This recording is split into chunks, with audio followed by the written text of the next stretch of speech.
मूर्खों पर राज करने वाला अपनी असफलताओं को जश्न में तब्दील कर देता है। तरीके से बंदर के हाथ में उस्तरा और मोदी के हाथ में देश दे करके देश की बर्बादी की गई है। बेमिसाल का चल रहा है, क्या बोलेंगे? नहीं, 9 साल किस तरीके के बेमिसाल है, मेरे देशवासियों को सुनना चाहिए। अगर आपने सवाल किया तो मैं बता देना चाहता हूँ। 26 मई 2014 को सरकार बनती है और 3 जून को एक मंत्री की गाड़ी तेज चले, ड्राइवर ने ब्रेक मारा, मंत्री मर गया। मंत्री मरा नहीं था, उसकी हत्या कर दी थी। उनका नाम था गोपीनाथ मुंडे। 2013 का बहुत बढ़िया भूमि अधिग्रहण कानून आया था, जिस कानून के मुताबिक 85%, 80% किसानों की लिखित सहमति के बगैर उनकी जमीनों का अधिग्रहण नहीं हो सकता था। बहुफसली खेती, सिंचित खेती का अधिग्रहण नहीं हो सकता था। 5 साल से ज्यादा समय से जमीन ले रखी हो और प्रोजेक्ट शुरू नहीं किया, वो जमीन वापस करनी पड़ेगी। पुनर्वास की गारंटी और पर्यावरण पर पड़ने वाले दुष्प्रभाव, उसका आंकलन का निदान। और आपको बताना चाहता हूँ एक और महत्वपूर्ण बात कि खेती हर मजदूरों को 5-5 लाख रुपए और सारे केंद्रीय कानून को शामिल करने की गारंटी थी। जो शेष है, आप गुड़गांव में जाके देखिए, जहाँ कमल हमारे दोस्त हैं, आप जाके देखिए, ये नोएडा में जो शेष बंजर पड़े हैं, हजारों हजार एकड़ जमीनें, ये सब वापस जाने वाली थी। इन सारी जमीनों को बचाने के लिए, कंपनियों के लिए, जिस दिन नरेंद्र मोदी को चुनाव संचालन समिति का चेयरमैन बनाया गया था, मैं भूपेंद्र रावत उसके 2 दिन बाद सोनीपत में था। सैदपुर की बात कर रहा हूँ, किसानों के सम्मिलित धरने पे, और मैंने कहा था यह जमूरा आया है और मैंने कानून की जो प्रस्तावित कानून था उसकी अच्छाई गिनती कराई और मैंने कहा यह कानून बनेगा, ये जमूरा सत्ता में आकर इस कानून को बदली करेगा। और वही हुआ। 31 दिसंबर को अध्यादेश जारी किया गया। आपको मालूम होगा दूसरी घटना, 9 साल बेमिसाल हमारे देश में तड़ी पार रह चुके अमित शाह को सजा सुनाने का तैयारी कर चुके थे जस्टिस लोया, उनकी हत्या कर दी गई। 2016 में 2.5 लाख करोड़ का नुकसान हुआ भारत का। एक जाहिल आदमी जैसे आपको मैं 2 बातें बताना चाहता हूँ। जब आप बंदर के हाथ में उस्तरा दे देते हैं तो बहुत खतरनाक मामला है। और जिस तरीके से बंदर के हाथ में उस्तरा और मोदी के हाथ में देश दे करके देश की बर्बादी की गई है। फिर मैं ये कहना चाहता हूँ 2.5 लाख करोड़ का नुकसान हुआ देश में जब नोटबंदी का मामला आया। और तब नरेंद्र मोदी ने दूसरा मामला देश की बर्बादी का वो किया है, टैक्स पद्धति को बिना तैयारी के जीएसटी में तब्दील करके। मैंने 2019 में प्रेस कॉन्फ्रेंस की थी यहाँ पर, देश में मैं गलत नहीं हूँ तो करोड़ों लोगों ने सुना, क्योंकि बहुत यूट्यूब चैनल ने मेरी बात उठाई थी और हर बात पर बहुत लोगों ने सुना। क्या मैंने कहा था? 132 बिजली के प्लांट बंद कर दिए गए और मैं दावा कर रहा हूं 2014 से लेकर 19 तक चाय बेचने वाली की सरकार ने एक भी प्लांट शुरू नहीं किया था। अब आप बताइए कि अचानक बिजली प्लांट बंद क्यों करने पड़े? क्योंकि हमारे देश में नोटबंदी और टैक्स पद्धति के कारण 6.5 लाख उद्योग और व्यापारिक संस्थानों पर ताले लग गए थे। तो ये है आपका 9 साल बेमिसाल। 450 मामले थे देश के अंदर, तब हमारे देश में ताली बजाकर कोरोना के नाम पर तालेबंदी कर दी गई। और आपको बता दूं, खुले आसमान के नीचे पैदल चलते हुए भूखे प्यासे महिलाओं ने खुले आसमान के नीचे बच्चे जने। यह है बेमिसाल।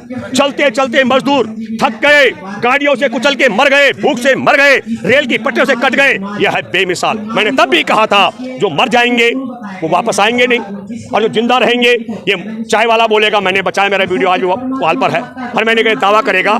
इस पर मैं कहना चाहता हूं, मूर्खों पर राज करने वाला अपनी असफलताओं को जश्न में तब्दील कर देता है। ये मैं नहीं कह रहा हूं, बहुत बड़े दार्शनिक थे अरस्तु, उन्होंने कहा था। अब बताइए, जो मूर्ख आदमी ताली बजाकर कोरोना भगा दे, थाली बजाकर कोरोना भगा दे, लाइट बंद करके कोरोना भगा दे, लाइट जला के कोरोना भगा दे, यहां कर्नाटक में हार गया तो बाहर में हर हर मोदी करा दे। अब बताइए, और मूर्ख अंधभक्त मान गए हो। बोले अब से आकर क्या बोला? साहब बोले मैं जो बोलता हूं दुनिया सुनती है। बिल्कुल दुनिया सुनती है, हम याद रखते हैं एक शब्द। मोदी तुमने कहा था मैं 15-15 लाख दूंगा, ये ऐसे ही बोलता है। सबके अच्छे दिन लाऊंगा, ये बोलता है। किसानों की आमदनी दोगुनी कर दूंगा, हुआ हो तो बता दूं। और हमारे देश के अंदर एक और नई बात चलाई उन्होंने, बुलबुल के ऊपर भी इनका आका घुमा करता था यात्रा। तो कहे तुम 16,000 करोड़ का जहाज ले लिए मूर्ख आदमी, तुम भी उसी एक बुलबुल में बैठ कर यात्रा करते यार, संसार भ्रमण। तो हमारा देश बर्बाद हो रहा था तो साहब अपने लिए महल बना रहा था और जहाज खरीद रहा था। हमको आपको आपके माध्यम से कहना चाहिए, फिर क्या किया? 20 में आपके सामने है, कोरोना काल के अंदर किसानों को पहले सड़क पर बिठाया, भूतपूर्व सैनिकों की 1 रैंक 1 पेंशन के मामले में उन्हें सड़क पर बिठाया, लाखों लाख नहीं करोड़ों बेरोजगारों को सड़क पर लाया। अब बेटियों को सड़क पर ले आया, तो बेटियों को सड़क पर लाया, किसानों को सड़क पर लाया, बेरोजगारों को सड़क पर लाया, जवानों को सड़क पर लाया। पुलवामा में 40 जवानों की हत्या कराई, मैं कोई नई बात नहीं कर रहा हूं। मैंने अगस्त 2019 में कहा था कि इस गद्दार ने और इसकी सरकार ने, खुफिया एजेंसी की रिपोर्ट है, मेरी नहीं, खुफिया एजेंसी हमारे देश की है, इसकी नहीं है। खुफिया एजेंसी की रिपोर्ट थी कि हत्या हमारे जवानों पर बम विस्फोट भरी गाड़ी से हमला होगा, वो खारिज कर दी गई। एक इनका वो है बाबा धीरेन्द्र। चलो धीरेन्द्र जी, मैं आपको संत मान लूंगा, महंत मान लूंगा, विश्वगुरु तो बनने वाला भारत, क्योंकि हमारे देश के संत जेलों में है, विश्व में संत जेलों में है तो विश्वगुरु। तो धीरेन्द्र मैं तुमको बाबा मान जाऊंगा, धीरेन्द्र तुम एक काम करो, तुम मुझे बता दो कि नरेंद्र मोदी की सरकार में वो कौन देश का गद्दार है। सुनिए, वो कौन गद्दार है? अर्जी लगा रहा हूँ मैं, अर्जी लगा रहा हूँ। नारियल बांध के लगानी पड़ेगी। कैसे? नारियल बांध के लगानी पड़ेगी। अरे मैं बांध दूंगा नारियल। ऐसे सुनो, मैं अभी ऐसे मैं अपना गमछे में गांठ बांध के लगाता हूँ। अच्छा धीरेन्द्र जी, आप बताइए कि वो कौन देश का गद्दार है जो हमारे देश के खुफिया एजेंसी की रिपोर्ट को खारिज करके जवानों को मरवाने का रास्ता तैयार किया। दूसरा अर्जी मेरा, वो 3-4 सवाल मानते हैं। दूसरा धीरेन्द्र जी, मेरा एक और सवाल है छोटा सा, वो ये है, आला अधिकारियों ने जहाज की मांग की थी ताकि जवानों को सुरक्षित पहुंचा सके। वो कौन आतंकियों का यार है और हमारे देश का गद्दार है जिसने वो जहाज देने की मांग को खारिज कर दिया? और तीसरी महत्वपूर्ण बात, हमारे देश में प्रधानमंत्री की कुर्सी पर बैठने से लेकर नरेंद्र मोदी आज तक एक दिन उनको वनवास हुआ, और वो था वही 13 फरवरी का, जिस दिन पुलवामा में 40 जवानों की हत्या हुई। तो धीरेन्द्र जी, तीसरा सवाल मेरा यह है कि वह कौन देश का गद्दार और पाकिस्तान का यार है जिसने नरेंद्र मोदी को जवानों की हत्या के दिन वनवास भिजवाया था? ये मैं अर्जी लगा रहा हूँ इन 3 अर्जियों की, और जो देश भर के लोग हैं उनसे मैं अपील कर रहा हूँ, आप जब जाओ इसके दरबार में तो यही पूछना कि पुलवामा में जवानों को मरवाने के लिए खुफिया एजेंसी की रिपोर्ट को किसने खारिज करवाया, हवाई जहाज की मांग को किसने खारिज करवाया, और नरेंद्र मोदी को एक दिन का वनवास किसने करवाया? जिस दिन धीरेन्द्र ये बात मान जाएगा, मैं भी थैला लेकर के इसका भक्त बन जाऊंगा। नहीं तो धीरेन्द्र शास्त्री को आप बीजेपी में क्यों घसीट रहे हैं? नहीं, बीजेपी में क्या घसीटा? मैंने ये कहा नहीं, मैंने ये कहा कि हम नहीं, मैंने कहा हम विश्व गुरु बनने वाले हैं, क्योंकि हमारे देश के संत जेलों में हैं। और ऐसे ही एक इनका संत था पहले आसाराम बलात्कार के मामले में, तो मुझे दिख रहा है कि नया वाला जो संत जेल जाएगा बलात्कार के मामले में, वो शायद धीरेन्द्र होने वाला है। इसलिए मैं कह रहा हूँ, ये बात मैं कह रहा हूँ। 10 लाख पता नहीं कितने अनुयायी हैं, कितने भक्त हैं धीरेन्द्र शास्त्री के। देखिए, मैं आपको वायरल बाबा है वो। अच्छा, मैं आपको बता दूं आपके माध्यम से, एक बात आपको समझनी चाहिए कि वायरल बाबा का जो जिक्र कर रही हो, हमारे देश में यहाँ मैंने इस बेटियों का मामला जब उठाया और मैंने आसाराम के बलात्कार की सजा की बात कही, उनके एक भक्त आया मेरे पास, कहा कि बाबा ने बलात्कार नहीं किया था। हमने कहा यार जेल में सजा भुगत रहा है, तो अगर किसी के आत्मा को ठेस पहुंचे मैं क्या करूं? हमने आपसे कहा जो हमारे देश में अगर हमसे कोई बोलेगा तो मैं बोलूंगा कि ये व्यक्ति जो है ना, ये ठीक तैयार कर रहे हैं, क्योंकि देखो इनको धोखा दे दिया 2-2000 के नोट कर्नाटक में बहुत बांटे थे, इनको धोखा दे दिया बजरंगबली ने, इनको साथ छोड़ दिया राम ने, अब इनको राम ने साथ छोड़ा, 2000 ने साथ छोड़ा, बजरंगबली ने साथ छोड़ा, इसीलिए वो धीरेन्द्र की शरण चले गए।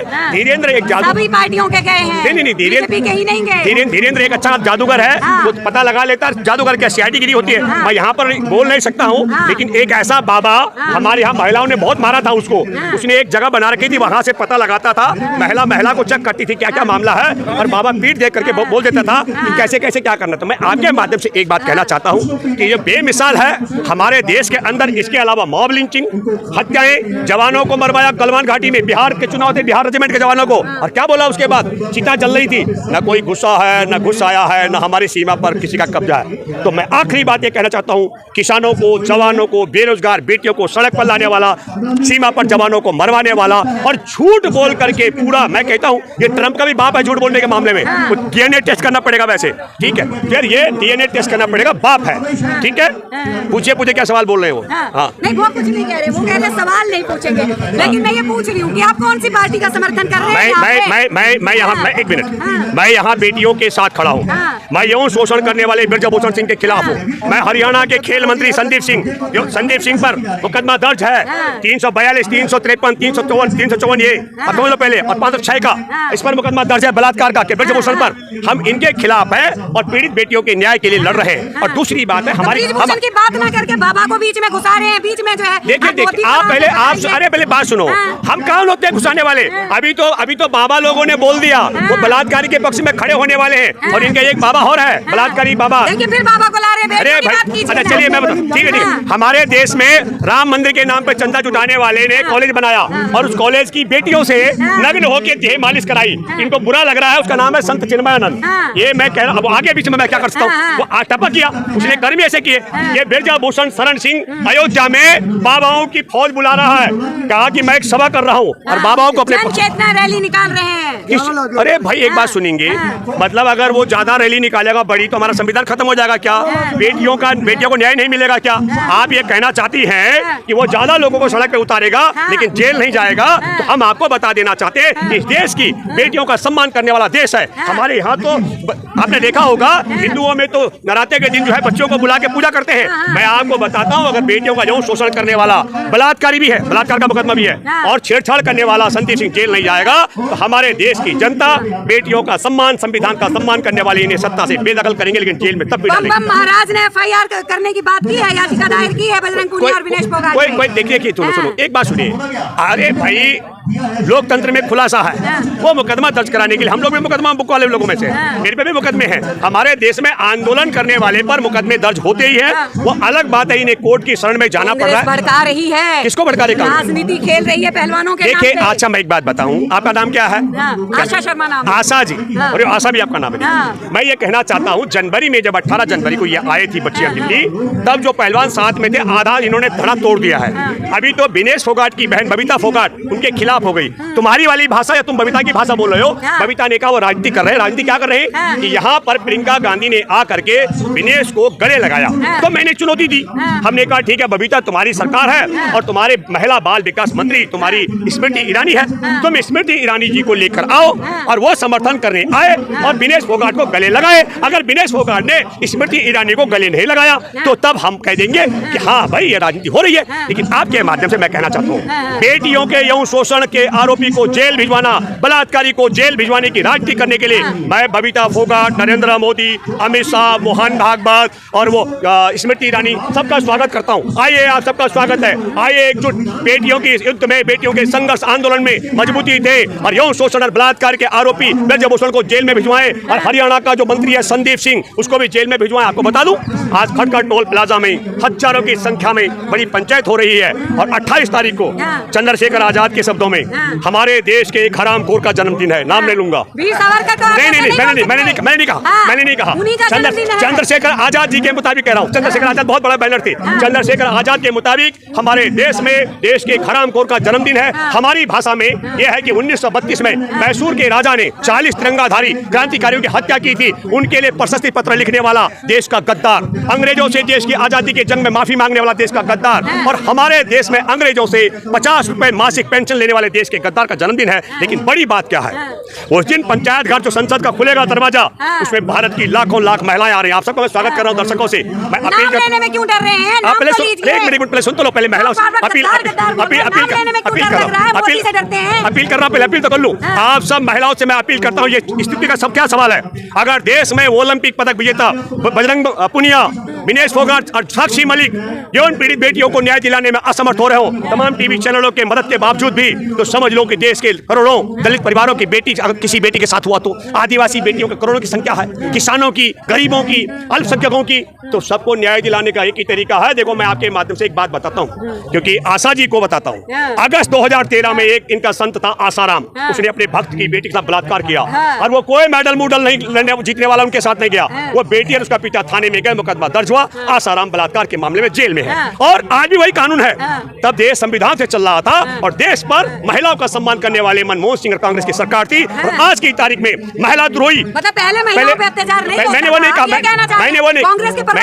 मैंने कहा हुआ, मैंने कहा बलात्कार हुआ, हमने कहा कि अब, अरे अब सुनिए, अब सुनिए, अब जब हेगड़ेवार से लेकर मोहन भागवत तक इनका संगठन आरएसएस है, उसमें महिलाओं के लिए ना सम्मान है ना स्थान है, और ये स्थिति है। और लास्ट में आशा आपसे बोलता हूँ, मैं इनके दूसरे गुरु गोलवलकर की पोल खोल करने वाला हूँ कल प्रेस कॉन्फ्रेंस फॉर्मली सबूत के साथ, कि किस तरीके से वो गैर उत्तरी भारत के ब्राह्मणों के अलावा पूरे भारत के राजपूत, यादव, पिछड़े, दलित सबको, सबकी नस्ल को ही अस्वीकार करने वाला व्यक्ति रहा है। सबूत के साथ मैं उसको करने वाला हूँ, उसकी पोल खोल करने वाला हूँ। ठीक है, 28 से पहले ताकि